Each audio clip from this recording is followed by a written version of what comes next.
السلام علیکم ورحمۃ اللہ وبرکاتہ۔ امید ہے آپ تمام حضرات بخیر و عافیت کے ساتھ ہوں گے۔ حضرات گرامی، ہمارے بتائے ہوئے اعمال و وظائف یقیناً آپ کی زندگی میں شامل ہو چکے ہوں گے اور آپ ان سے فائدہ حاصل کر رہے ہوں گے۔ دوستو، ان میں سے بہت سارے وظائف و اعمال ایسے ہیں جو بزرگوں کی کتابوں میں مرقوم ہیں، اور ان بزرگوں کی ولایت پر یا ان کے فرمودات پر کسی بھی مسلمان کو ذرہ برابر شک نہیں ہے۔ بس عمل سے استفادہ حاصل کرنے کے لیے، مکمل فائدہ حاصل کرنے کے لیے آپ کو یقین کامل ہونی چاہیے اور آپ کی نیت میں درستگی ہونی چاہیے۔ اللہ کی رضا کے بغیر کوئی بھی اعمال مکمل نہیں ہوتے، اور ان وظائف و اعمال کو جب اللہ کی رضا کے لیے کیا جاتا ہے تو یقیناً اس میں فائدہ اور اللہ کی جانب سے برکتیں شامل حال ہو جاتی ہیں۔ آج ایک ایسا ہی عمل میں آپ کی خدمت میں پیش کرنے جا رہا ہوں جس کو تقریباً 20 سال پہلے میں نے اس عمل کو کیا تھا، اور اللہ کریم کے فضل و احسان سے بے شمار فوائد و برکات حاصل ہوئی تھی۔ اور ساتھ ہی ساتھ اس وظیفے کو کرنے سے آپ تو دوسرے کے لیے کرتے ہی کرتے ہیں، لیکن آپ کی ذات میں بھی بہت زیادہ، آپ کی ذات کو بھی اس عمل سے، اس وظیفے سے بہت زیادہ فائدہ حاصل ہوتا ہے۔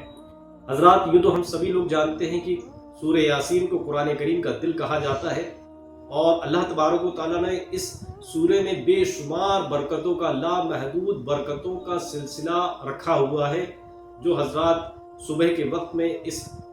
سورہ مبارکہ کی تلاوت کرتا ہے، اللہ تبارک و تعالیٰ اس کے رزق میں برکتیں نازل فرماتا ہے، یہ تو ہم سبھی لوگ جانتے ہیں۔ اس کے علاوہ بھی بے شمار برکتیں ہیں، لیکن آج اس سورہ یاسین کو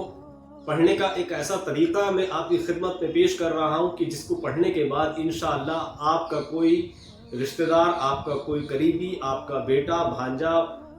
بھتیجا، بھتیجی، جو کوئی بھی ہو، یا آپ کے شوہر، جو کوئی بھی ہو، بھائی، اگر ان میں کوئی بری عادت ہے، مثلا جوئے کی عادت ہے، شراب کی عادت ہے، اور بھی اسی طرح کی کوئی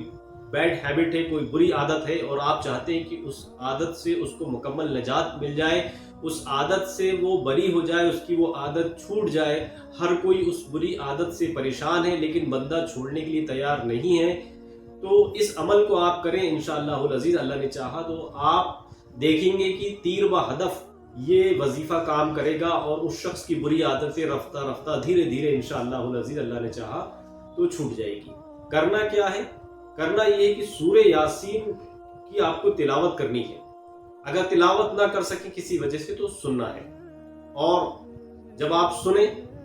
تو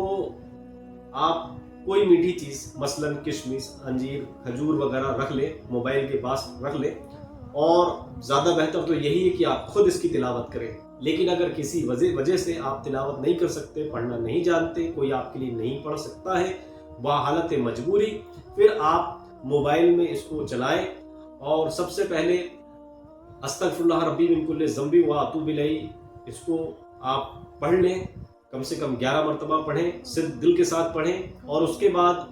تعوذ اور تسمیہ کے ساتھ اس سورہ کو پڑھنا شروع کریں۔ اور جب آپ شروع کریں گے اور پہلی مبین آئے گی، اس پہلی مبین کے آنے کے بعد آپ کو پھر سے سورہ یاسین شروع کر دینی ہے، یعنی کہ یاسین سے شروع کر دینی ہے، اور جب پڑھتے چلے جائیں، جب پہلی مبین آئے تو اب وہاں پر رکنا نہیں ہے بلکہ آگے گزر جانا ہے۔ اب جب دوسری مبین آئے گی تو وہاں پر پھر آپ کو رک جانا ہے، اور پہلی مرتبہ شروع سے، یعنی اول سے سورہ یاسین کی تلاوت پھر سے شروع آپ کو کر دینی ہے۔ اسی طرح سے جب ہر مبین آئے گی تو آپ کو پہلی مرتبہ سے آپ کو سورہ یاسین کو ریپیٹ کرنا ہے۔ 7 مبین پر آپ اس طرح سے پڑھیں گے، اور میٹھی چیز پر دم کر کے اس شخص کو کھلائیں گے، چند ہفتوں تک اس کو یہ کھلائیں گے، انشاءاللہ العزیز آپ دیکھیں گے کہ اس شخص کی بری عادت چھوٹ گئی ہے۔ ساتھ ہی ساتھ کوئی اچھی سی کتاب پڑھنے کے لیے بھی ضرور دیں اس بندے کو، تاکہ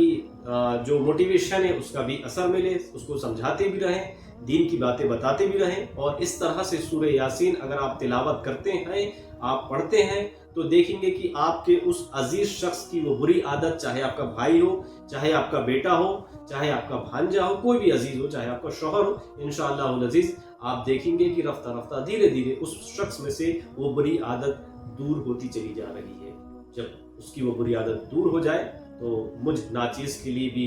دعائے خیر کریں، اور اللہ تبارک تعالیٰ سے دعا کریں کہ اللہ تبارک تعالیٰ مجھے دین و دنیا کی سلامتی اور اخروی عذاب سے، دنیاوی عذاب سے، ہر طرح کی چیزوں سے محفوظ فرمائے۔ وآخر دعوانا ان الحمد للہ رب العالمین۔ السلام علیکم ورحمۃ اللہ وبرکاتہ۔